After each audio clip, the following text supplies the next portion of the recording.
And I will now hand over to Steve, Allen and Dermot, who are going to talk about leadership within alternatives. So perhaps slightly different here. So yeah, I can see the slides are up. We haven't got it in presentation mode yet, but it works like that, doesn't it? Yeah, that's great. Thanks, Sarah. Thanks, Nathan. Thanks, Dermot, for putting the slides up. I was having an issue with them as well. Yeah, good afternoon, everybody. So welcome to this presentation. It's myself and Dermot O'Reilly. We'll be talking through this over the next kind of 15 minutes.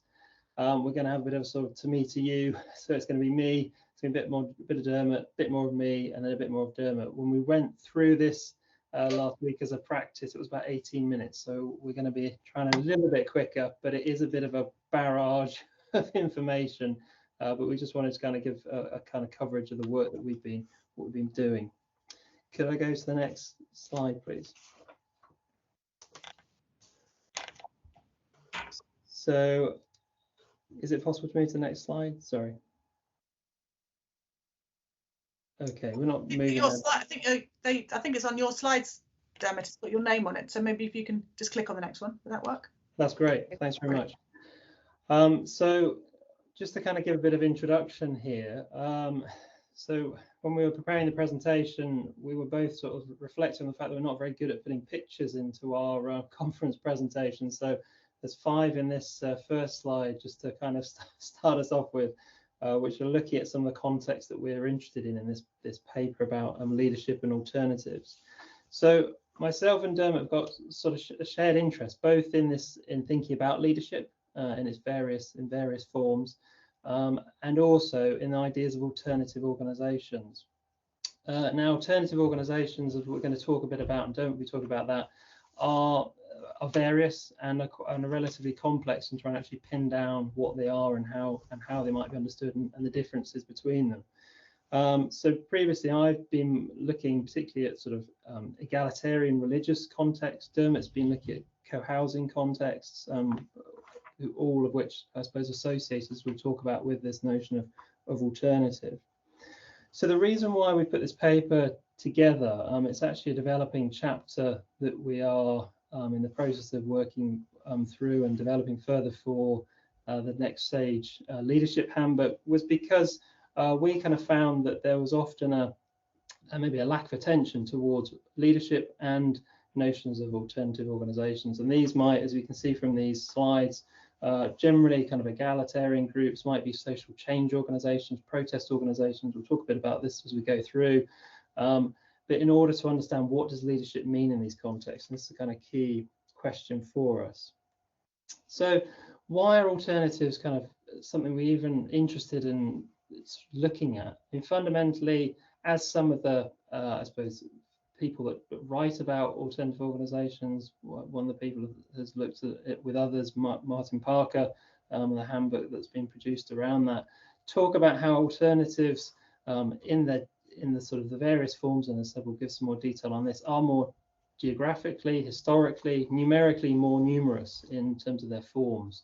So these are organisations that are departing from this sort of an idea of a sort of traditional, typical organisation, that which is normally sort of conceptualized in the sort of business school context, I suppose, that which is hierarchical or managerialist or capitalist in various forms. So alternatives, although there's variety, and Dermot will talk about that in a minute, they tend to go against all of those notions. So they hold none of those qualities. So as I said, we're particularly interested in what leadership means, and that's whether as a form, a style, a process, or a practice. And that's what this paper is doing. So it's a review paper. We just want to take you through some of the ideas and themes that have come out of the literature that we've been reviewing. So I'll now pass over to Dermot. Thanks, Steve. Okay, so first of all, we need to kind of explain what do we mean by alternatives. And so when we were thinking this through, we decided to apply 3 different lenses to try to make sense of alternatives. And each of those lenses can be categorized across these different columns we've got here. So on the left, we can talk about ideologically prominent or normal in scare quotes organizations, then supporting organizations, and then alternative, also in scare quote quotation marks. So the 3 lenses are form of the organization. This goes back to classical organizational theory in terms of what are the ideal typical coordination arrangements that organizations take. And they are the market, which is coordinated via price, hierarchy, normally top-down hierarchy, which is coordinated via authority, and then there's some ambiguity around this. The different people class it differently, either organizational clans or organizational communities, and again a difference in different views as to how they are coordinated, whether it's values, norms, or trusts, and so on. So that's that first lens of the ideal organizational types. Then the second lens we've applied is that of the foremost purpose of these organizations, and it tends to be, they tend to either fall into economic, social, or a mixture of the two. So kind of ideologically prominent organizations, market organizations, tend to focus on economic developments, and that's the classic profit-seeking private organization. Whereas supporting organizations tend to have a mixture of economic and social reproduction purposes to them. Cooperatives, employee-controlled organizations, intentional communities, social enterprises, and so on. And then the more alternative types of organizations tend to be more focused on social development, or social protection also is a key thing in here. So here you've got social movements, developmental charities, hobby clubs, and things like community interest companies. Then the third lens that we've applied is that of value orientation, because if there's anything that makes an organization alternative, it's because it has a different set of values that might make it alternative. So thinking about values, we talk about them in terms of the ideological prominent type organization tends to be focused on egocentrism. And a typical example of that would be platform organizations. Supporting organizations tend to be focused around group centrism, either resistance movements or mutual welfare groups, or alternative organizations then tend to be universalist. And we're thinking particularly about feminist collectives or inclusive spiritual or religious movements. So ideally, this table would be 3D. It's not. It's represented in 2D. And there's some things that we have to remember in terms of 3D, that all of these different columns are all ideal types, and they're not mutually exclusive. So some organizations tend to have a top-down hierarchy, but they might be universalist in orientation, and they might have a social development focus. So any particular organization can have a mixture of these different characteristics according to these lenses, but also any particular type of organization, any particular cooperative might be quite different from a different cooperative. So we shouldn't all put all cooperatives into the same vector in the sort of 3D model that we have. A couple other things to note. In our review, we were looking at explicit studies of leadership. So we looked only at papers that were explicitly about leadership in these different types of organizations. And what we've tried to cover in the paper is a mixture of what we describe as a more alternative and part alternative type organizations. So the shaded type of organizational forms are the types that we included in our review. And then there are also some intentional exclusions from the study. So we haven't included public service organizations, even though they would be normally understood as kind of part alternative, or at least potentially part alternative, but there's a voluminous literature on them, so we left them. And we also left out some other areas that have also been covered in the past, like cults. One thing we have included, though, is that these studies include both what would be normally called right-wing organizations and left-wing organizations. So there are terrorist organizations included our review, and also vanguard organizations included in our review. So we tried to be relatively inclusive in terms of the value orientations of the different groups. It's also important to recognize that universalist values aren't necessarily, that doesn't necessarily entail them as being good. So we're not trying to impose our own value judgments on the organizations. Rather, we're interested to see how they view themselves, and then also what the literature said about them. So I'll hand back on to Steve. Okay, thanks, Dermot. So, as Dermot said, key aspects of the review that we undertook, this is explicit studies of leadership, and also there's a variety of sort of value basis from which we've been doing the study. Although, as we can see in the top left of this slide around framings or contexts, some of the main words that get associated, some of those appeared on the slide which Dermot just showed, but these are what were in the literature that we reviewed.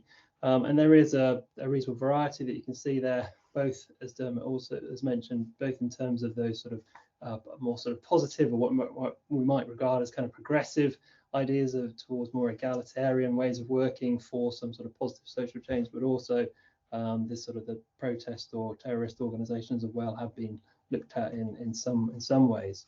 In terms of the disciplines that have covered that have been mentioned, or the authors that have written work about leadership associated with, we can see a sort of range there on the bottom right side, and I won't say too much more as a little bit against the time here, but in terms of the themes, there's the three themes that sort of run through what we've been looking at. One, I'll just take firstly the leaders and leadership theme. Within these studies, what we did find as in searching for explicit studies was that leadership or leaders is used in titles and abstracts as a bit of a motif. Often these that we found looking into detail, there wasn't a sort of study of leadership or leaders behind it in some sense. So so there was also within that, I suppose, there's sort of motif, but also this sense that leaders and leadership is often conflated within this literature. Maybe that's common across leadership literature in general, but it was something that we noticed, not all the time, but certainly in a large majority of the studies that we looked at, there was often that lack of acknowledgement or sort of conflation. The second theme is around leaderlessness, leadershiplessness, and dominance. And this was really something that came through, particularly from some of the earlier studies and some of those that have become quite prominent in being cited by scholars that are going to be working on leadership within different alternative contexts that were identified, particularly around notions of masking, this term of sort of masking of leadership processes, or somehow hiding it. The idea that I suppose structurelessness creates opportunities for different ways of power to be made within these organizations outside of sort of formalized authority, and how within these organizations this kind of notion of masking is associated with both saying that their leaderlessness, i.e. that there doesn't exist, and therefore kind of covering up this sense that there might be different sort of forms, processes, practices of leadership that are going on. Finally, just quickly, leadership for and against. Majoritively, I think, or certainly overwhelmingly in the studies that we looked at, leadership was kind of for some positive change, some sort of development. As I say, most of these sort of values-driven organizations to some sort of more equal forms or justice-based kind of ideals. However, alongside this, there's also leadership against. So against sort of various forms of authority. This might be through the social change movements. This might be through I guess we can say with some terrorist organizations, these kind of ideas. So that was also one of the themes we draw out in the chapter. I'll pass back to Dermot.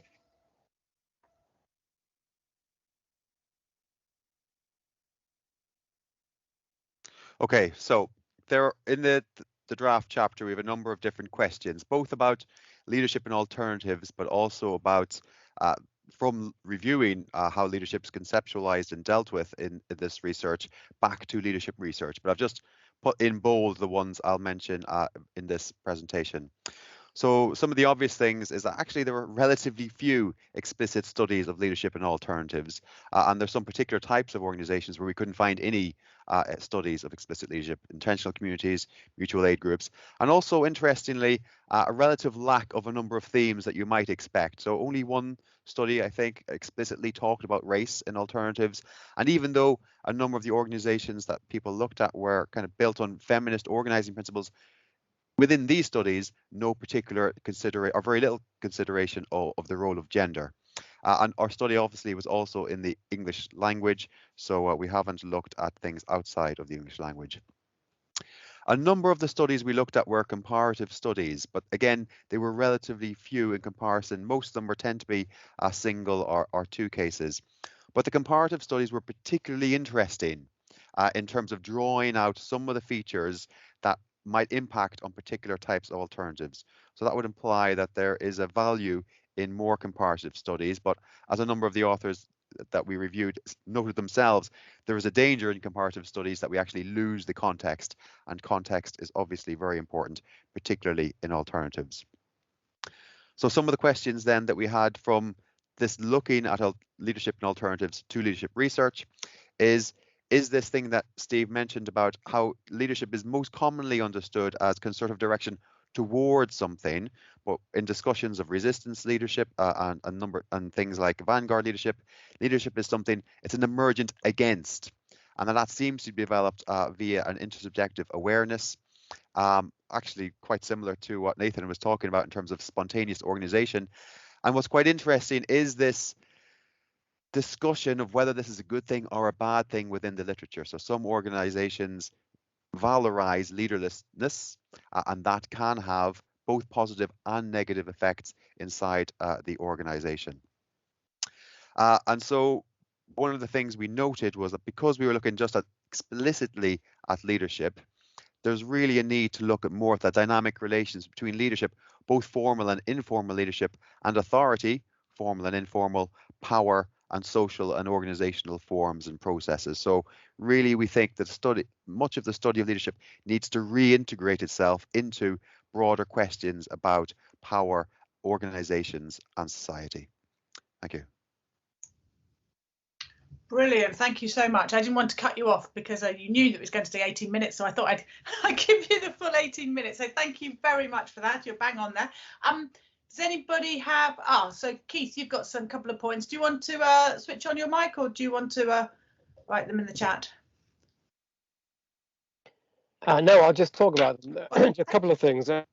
One is whether you have a reflection on Joe Freeman's work, The Tyranny of Structurelessness from 1971. I mean, she argued in those days that the early attempts by feminists to eliminate patriarchal leadership by engaging in structurelessness actually often facilitated the reintroduction of patriarchy through different modes. So there's an issue about whether the absence of structure is freeing organizations or actually just re-encating them in a different kind of leadership.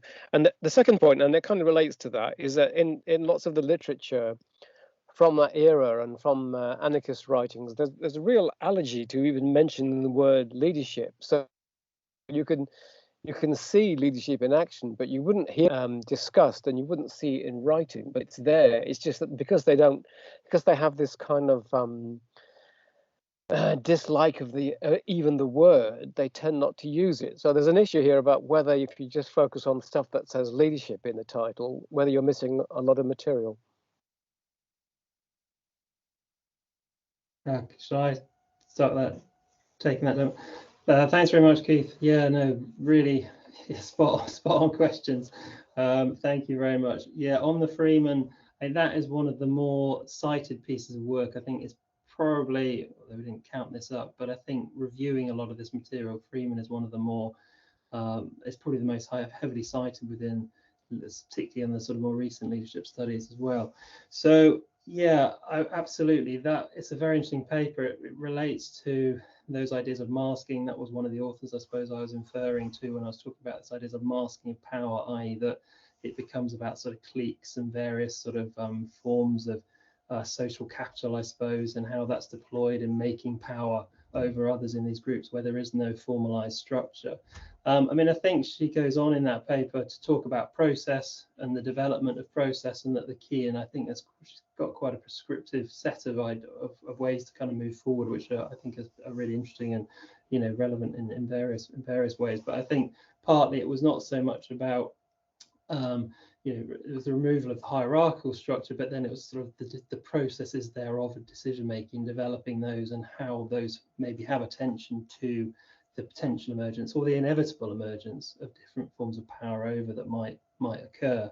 And I think that kind of links to the second question that you had about the sort of allergy towards leadership. And I know some of the more recent work, like Neil Sutherland and others, Simon Weston, have really advocated the idea that an issue is that the lack of acknowledgement of the potential for leadership in different ways within anarchist organizing or different alternative forms of organizing, and that there's much opportunity to engage with it and develop that understanding, particularly, you know, going back to those points about Friedman, by picking up on this idea that if it's not, you know, just because they sort of maybe position themselves as egalitarian. That doesn't fix all these issues. It's always going to be a work in process. And actually, by engaging with some of these core ideas about leadership in its whole variety of forms, practices, and however else processes, that therefore there's an opportunity for these organisations to become more effectively anarchic, as it were, through engaging with those ideas. So yeah, thanks very much for those questions. I think, as I said, spot on. Thank you.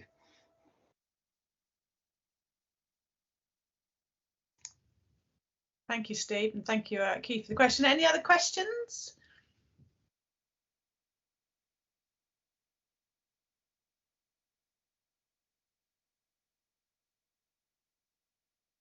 While I'm waiting to see, I was just interested in you looked at a number of disciplines, and I was thinking you were going to say, I mean, how many papers you've actually looked at for this review, and where are the trends going in which of the disciplines, if you see what I mean? So, I mean, you started to answer some of the questions, I think, in your last slide, but they were already sort of pondering in my mind. I was thinking, this sounds like it could have been quite a mammoth piece, but then you started saying, well, actually, they haven't covered, the particular areas haven't been covered. So I just wondered if you have any thoughts on the sort of trends that you've seen. I'd say the papers, about 30 to 40 papers off the top of my head without checking.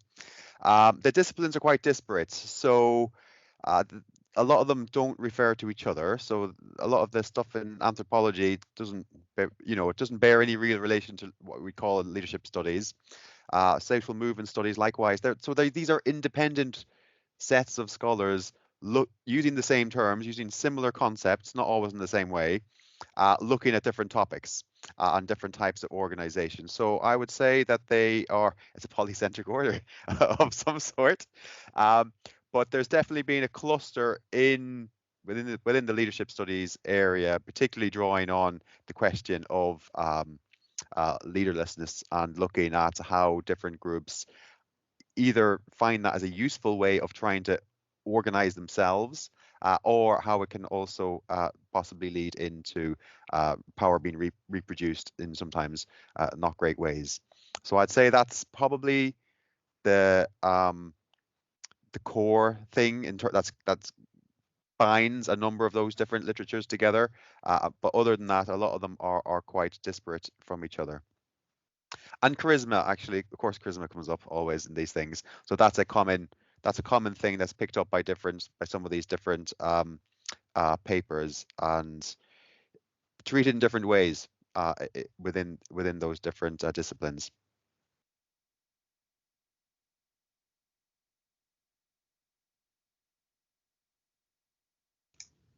Thank you very much. Does anybody else have any questions?